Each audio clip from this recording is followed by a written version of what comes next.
Hey, what is up? Welcome to this episode of the Entrepreneur to Entrepreneur podcast. As always, I'm your host, Brian Lofermento. And if you've ever thought that you are too busy or you've got too much on your plate or you've got kids or you've got a full-time job and any or all of those reasons are why you can't start your business, well, you're going to love today's guest. You're in for a real treat because not only is he the epitome of balancing all of the things, but I love his strategic mind when it comes to growth and especially when it comes to freedom. So let me introduce you to today's guest. His name is JD Morris. JD is the founder of Morris Strategic Advising, where he helps small business owners build consistent, sustainable revenue, the kind that gives them back the freedom that they started their business for in the first place. Right now, he's growing his own company while holding down a full-time role in the defense industry. That dual track gives him a very unique lens. He brings the startup grit and the corporate level strategy to every single client that he works with. Over the last 10 plus years, he's managed accounts ranging from Wild West startups to Fortune 100 giants across the automotive,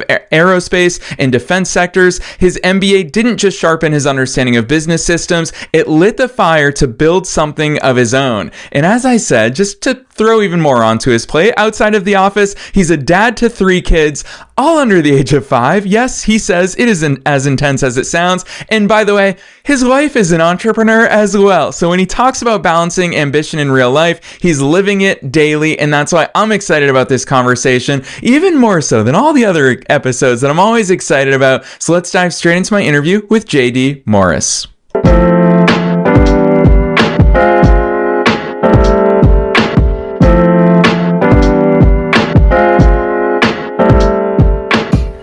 All right, JD, I am so very excited that you're here with us today. First things first, welcome to the show.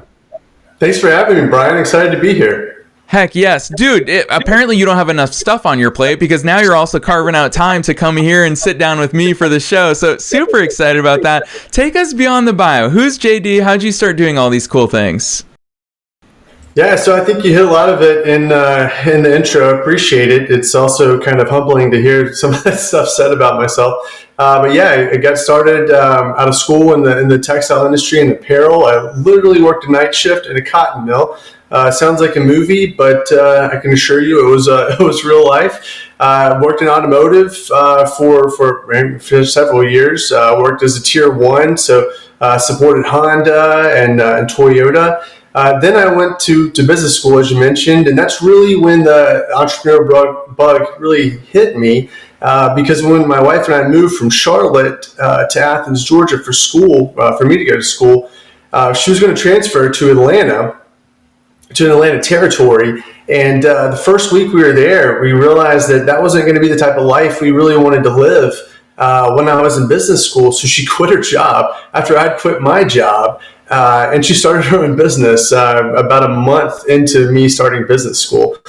So no income, from the jump of business school, and she really started just building her business. And so that was a really big inspiration for me. Once I graduated from business school, I actually got back into textile adjacent industry, working for a distributor of fiberglass. Made my way to aerospace, got into that massive supply chain, and now I'm in the defense industry. And so really the start of my entrepreneur journey started with the birth of my 3rd child, which might sound crazy, and maybe it is, but I was really looking to content creation as an outlet. Because so much was going on, I was just trying to have something that could be mine and that would be a creative outlet.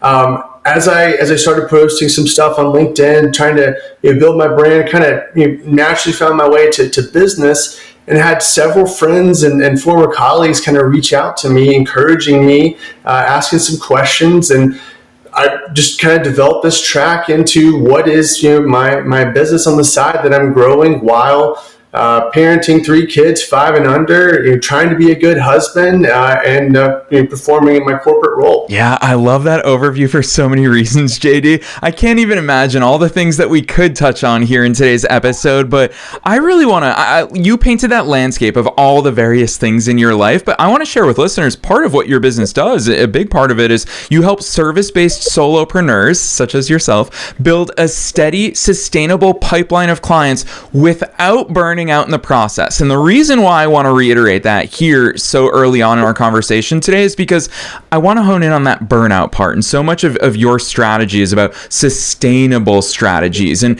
I think that you're such a perfect picture of all of this stuff, because we tend to associate societally burnout with doing too much, doing too many things. But what's really evident to me about your own story and your own life is that you do a lot of things, but it just so happens that you really enjoy those things and you do them in a way that you avoid burnout. So navigate this big topic with us. What the heck is burnout?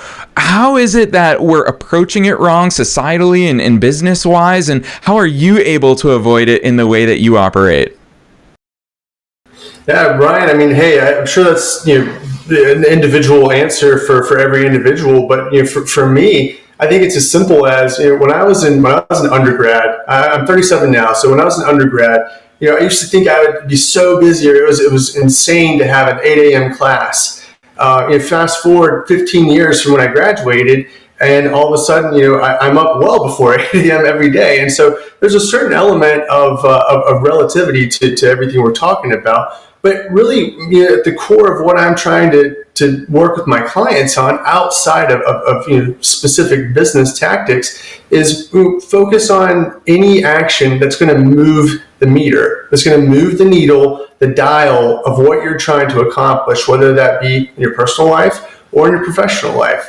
Not all activities in the business world are equal. I think we can all agree with that. And so the idea behind not burning out is really trying to dial into those activities that do matter, that do translate to actions that are going to further your business, and really try to minimize the smaller stuff. It's as simple as that. I think given my personal priorities, my professional priorities, and my professional goals, you've got to make decisions every single day. And so we're really trying to focus on the 20% that impacts the 80%. While that might be hard initially to identify, once you do, I think that's going to set you on solid ground to something that's not going to be overwhelming all the time. Yeah, it actually makes me really think when I think about, it's not just about volume. And because I think about the volume in your life, you have a lot. I mean, we could even just pick on you as a parent. 3 kids under the age of 5. That in and of itself is a lot. And then you tack on a job, and then you tack on a business, and your wife is also an entrepreneur.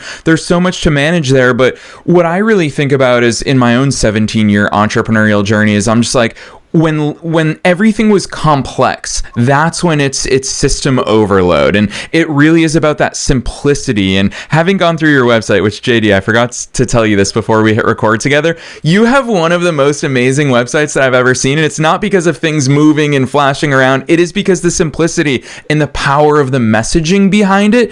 Talk to us about the simplicity behind business and the systems that you help your clients with. I want to hear about those fundamental elements that you focus in on when you help people. Yeah, absolutely. And so, as a business undergraduate major, and I got my MBA, and with the emphasis in marketing, there's a lot there, no doubt. I don't want to undersell the discipline or those who are dialing into the weeds on a regular basis. But for me, and I would say what ultimately is driving a business are some common threads. And so I've boiled those down, synthesized those down into 3 core elements. And that's your ideal customer, understanding that profile, who it is you want to serve. Next, understanding as a business, what's your unique value proposition? How can you meet that ideal client's, that ideal customer's needs? What's your unique take on that? And then finally, understanding the customer journey, because obviously timing is a key element into developing marketing and sales tactics.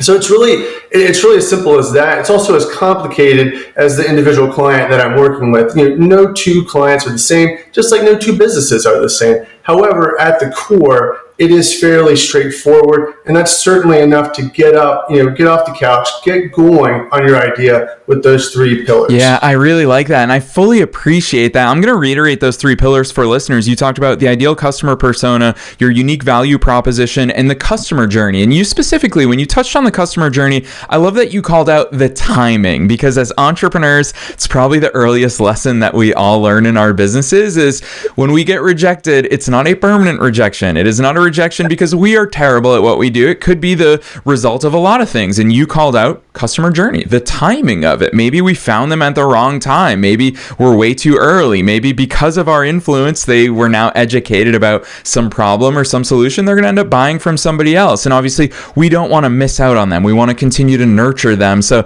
I'd love to hear your insights there, because I do feel like this is such an important lesson for every entrepreneur, whether they're a solopreneur or they're 10 years into their journey. Great point. And so really in my corporate career, Brian, I've really leaned heavily into relationship building. I think that's a natural gift I have. And so what comes along with that is developing trust. And so that's key for a massive brand, or for an individual business, maybe even more important for an individual business. But developing the relationship, understanding your client, your clientele, and really delivering on your promises. Those are key. And also, the one thing I really try to stress with clients is it is about developing relationships, because at the end of the day, at least in the businesses I'm working with, it's people selling to people.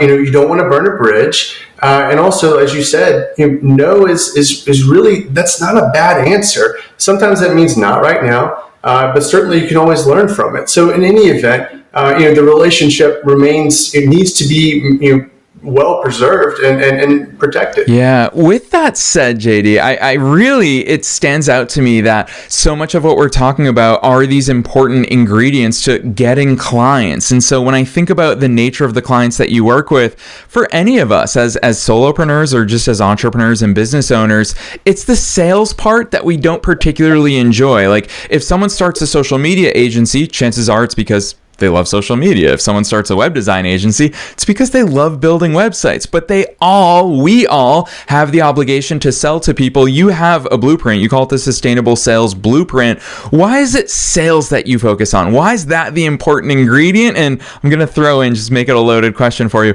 Why do we all dread sales so much? Why is that the source of many of our headaches? Well, hey, if it makes anybody feel better, I'm a decade plus into a sales career, and I don't like calling myself a salesperson, a salesman. I kind of cringe when bosses have called me a seller, things like that. So yeah, I think it's definitely a loaded term for sure. But the simple truth is, and I'm going to lean heavy into my educational background here, but without sales, you don't have a business, and so I see that as maybe the most important metric of all. And do you have a healthy business? And so I think that in turn puts a lot of pressure on it, which is why people get salesy or have hard tactics with sales. I don't use those in my corporate role. I certainly don't use those in more strategic advising. I don't encourage my clients to use those, because at the end of the day, a happy customer is one that's comfortable, and that's the one that you want to go for. You don't want to waste your time working with people who don't want to be there, who got pressured into it. That's why no is not necessarily a bad answer. I really do understand people not wanting to get into sales. But also, I think if you really are helping people with your service or even your product, it's not so much of a sales situation. It's more of a, I can help solve this problem for you. Yeah, that's my favorite type of sales, JD. I really love when it's just a natural fit. When by the end of the conversation, which should be a natural conversation, both people are just like, yeah, this makes sense. Like, let's do this together. Yeah. That to me is what relationship-based selling looks like. But anytime I think of sales, I can't help but think all the way back to when I was 22 years old. I had just graduated from college. I started a marketing agency up in Boston, and I really experienced for the first time ever that whole concept of feast or famine. There were periods where I was crushing, JD. I was closing a ton of sales and getting all these projects. Then I would go into a hole and fulfill those projects, and no new money came through the door until I had to do that again. How the heck should we be navigating that situation? Well, again, Brian, I don't have a broad brush to wave the magic wand and solve every situation for every individual. But for me personally, I have priorities. You mentioned my 3 kids and my wife, and so I'm not at a place with more strategic advising right now where I can afford to take the pay loss, the benefits loss of leaving my corporate role. And so that's why I'm building alongside of that. Of course, the dream is one day, in the not so distant future, I would love for that to be full time, but I try to meet people where they are. And so, I do have clients who are full-time entrepreneurs. That's awesome, fantastic. And so we certainly try to work on ways of balancing that out to where it's not so cyclical and the feast or famine that you mentioned. But also, there are plenty of people who do want to start something. And so I try to encourage them through my own story of, hey, that can be a process. That can be a gradual process where you're building alongside some sort of security net, whatever that might look like for you. For me, it's my corporate role. Yeah, I love that. JD, it's obviously part of your messaging, and it's inevitably part of your story of the fact that you are building in tandem with your full-time job. And I think that, first of all, I actually do want to call this out for every single listener.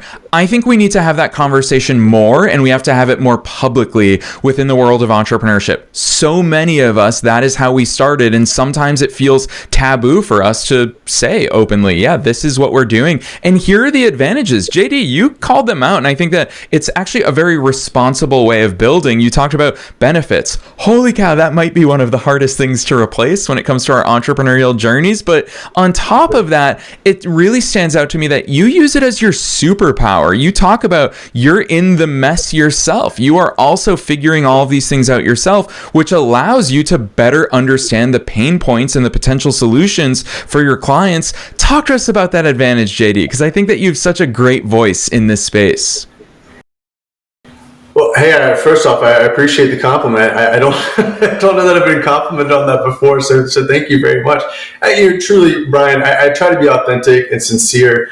These are things that I value in a personal setting, and so certainly I value them in a professional setting. But the simple fact is that overnight success, almost every single time, didn't happen in a single night. It's a decade plus, sometimes shorter, sometimes longer in the making. And so, really my messaging, through my LinkedIn, Instagram content is really focused on you can do it, step by step, day by day. I recently had a post on, look, I was trying to post, 6 or 7 times each week, and that was too much. I've got too much going on right now. My family's about to move. Of course, the kids are the kids.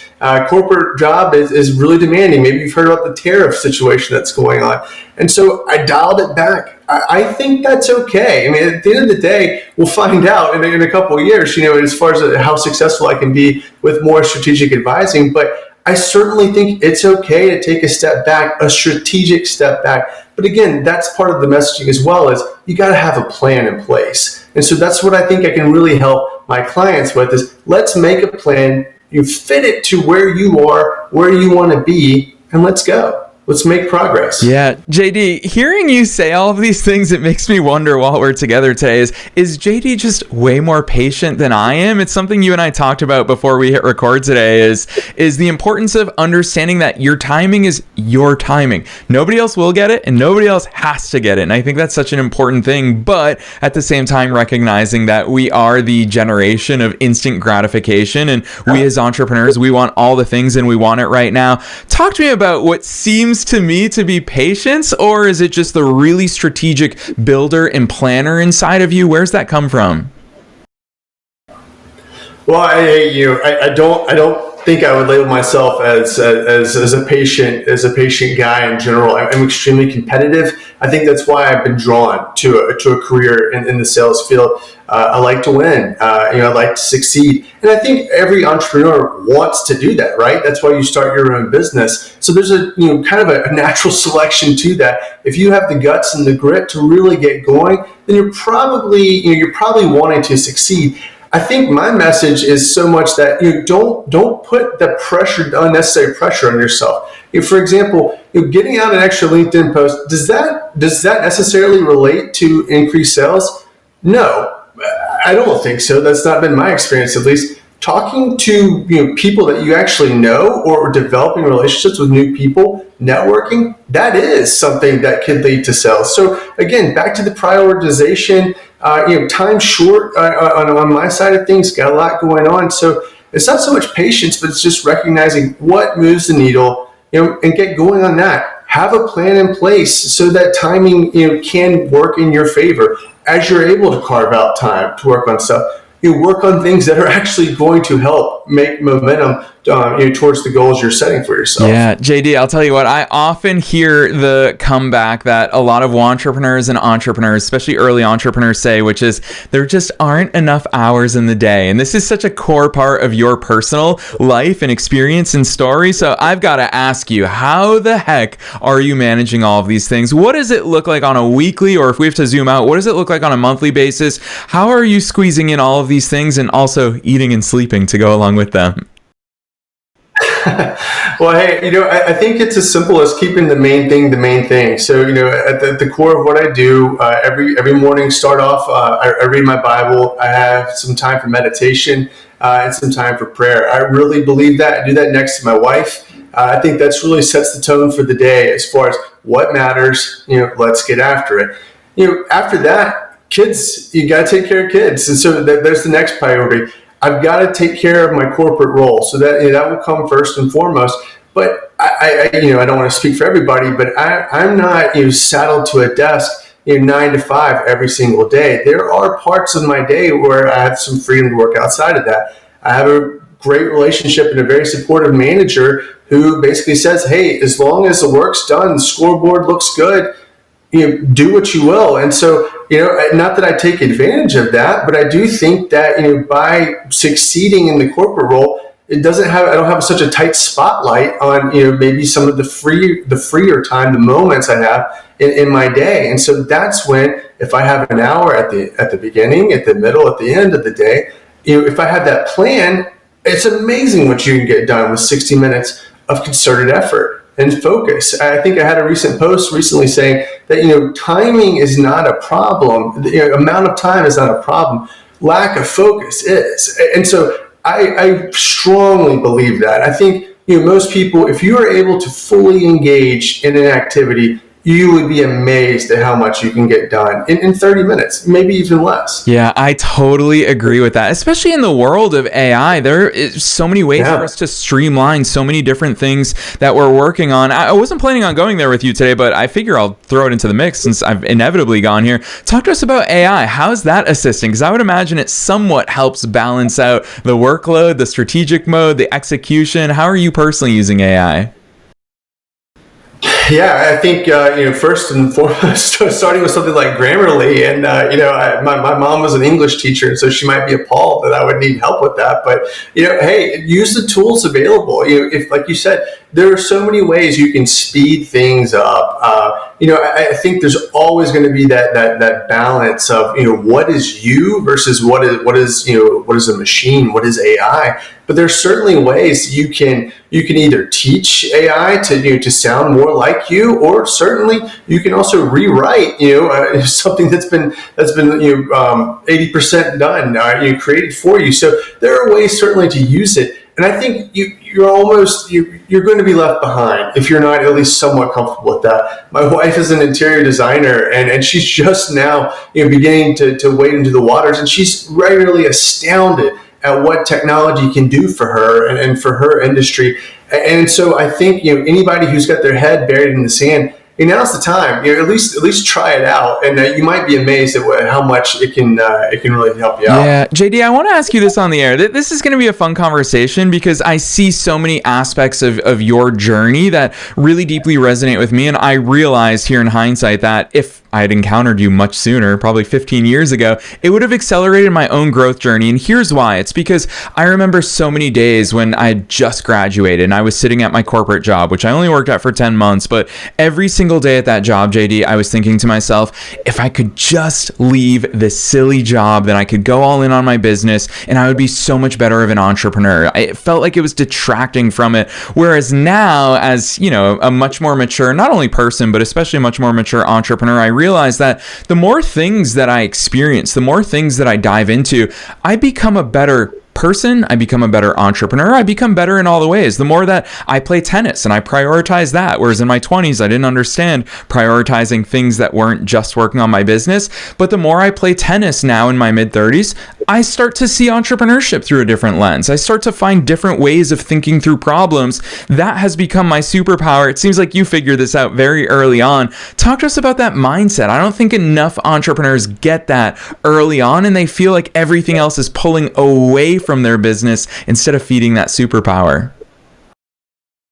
Yeah, so I think a couple things. So I've had some awesome mentors along the way, and so one of the mentors that I had early on in my career used to live and die by the phrase that you'll learn the most from dealing with people, with customers. I think that's so true. And so to your point, as far as you feeling like maybe a corporate role or something along those lines is pulling you away from your business, I think you really need to focus on a growth mindset and understanding that every experience you're going through, even if it's something negative, I think that can certainly be a positive as far as taking that forward with you into your business. And then secondly, as far as another mentor, a lot of people work in their business, not on it. And so I think that's back to those priorities and to having a strategic plan of what needs to happen. And maybe at the core of that is understanding and knowing for yourself what moves the needle. I mean, what really, how do you get more customers? How do you make more sales? And that's really why I focus on those three pillars we talked about earlier, because that's what's ultimately going to drive the business. Yes, there are lots of things that will come afterwards. There's a lot to running a business. It's not just sales and marketing. It's certainly not just those three pillars we mentioned, but they're at the core. And so until you're at that place, you're going to struggle. You're going to waste time. Yeah, JD, when you talk about it, it's come up so many times in our conversation about having a strategy, having a plan. That's a big word that you keep throwing out there. What does your strategic or executive time look like? Is this something that you carve out? I mean, you clearly carve out time for things that are important to you. Are you carving out on a weekly or maybe a monthly or maybe a quarterly basis strategic planning time? What are those questions that you're asking yourself in that time? I'd love some behind the scenes there.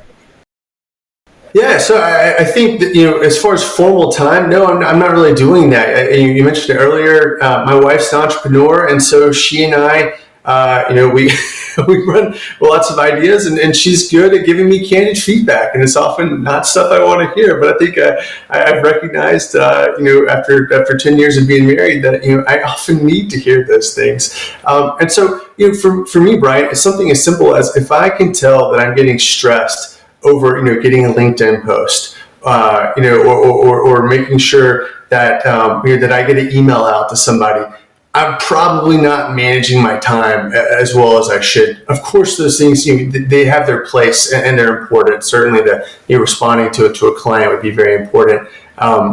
However, if you're just so in the weeds with everything all the time, you need to take a step back. I think that's a good way, at least for me, to recognize that things are off kilter if I'm just sweating, if I'm majoring in the minors, so to say. Yeah, JD, what I really hear in that answer is a term that I've come to know and love, and that is taking inventory. It just sounds to me like you're really good at taking inventory in your life, and personally, you reference, if you sit down and just, you feel like you have to plow through that LinkedIn post, you're recognizing that. You're taking inventory and checking in with yourself, and I think that is such an invaluable thing that every single listener and entrepreneur can take on board, but it's not the advice that I'm going to have you leave us with just yet, because I am going to put you on the spot for my last question. I ask it at the end of every episode, and that is, what is your one best piece of advice that you want to leave listeners with? Knowing that we're being listened to by both entrepreneurs and entrepreneurs at all different stages in their growth journeys, and heck, probably, I would guess around half of our listeners have that full-time job still. They're in that position,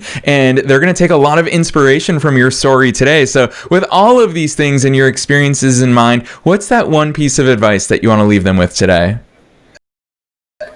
Yeah, Brian, I would say that first off, you want to have success on your own terms. And what I mean by that is that, having your own business is doable. And so you've got to find a way to make that happen. And finally, and alongside of that is, you want success to be a good thing, right? I mean, you don't want to be trapped. And so that's why building it at your own pace, on your own terms is fundamental. those are the two pieces of advice I'd leave folks with. Yes, I love that. Such poignant advice. Gosh, JD, I feel like this is a masterclass in all things entrepreneurship and truly embracing the very nature of the show title, going from entrepreneur to entrepreneur. These are the transitional things that we have to think about and that we have to master. I'm a big believer that what it means to be an entrepreneur as opposed to a wantrepreneur is having those repeatable sales, having that ability to make money, and all the principles and fundamentals that you've shared with us here today, they all play into it. So I'm super appreciative of that. I teased it, and I can't stress it enough. I want to say it once again,